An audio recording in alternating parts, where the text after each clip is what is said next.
All right, now you know how to handle turning in long-term assignments and assignments that need to be turned in right after you complete them. Let's go over our daily math since that's something that we'll be doing every day. So I find my daily math, I press my Google form, and it takes me right to where I need to be. It should not ask you to request access. If it does, then we have a little bit more of a problem. You want to go in just the way that I did it. So then I would answer all my questions.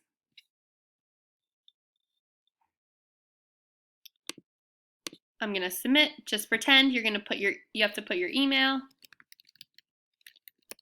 Yours will be your SKS email. So I'm going to get a lot wrong because I didn't answer them all. Okay.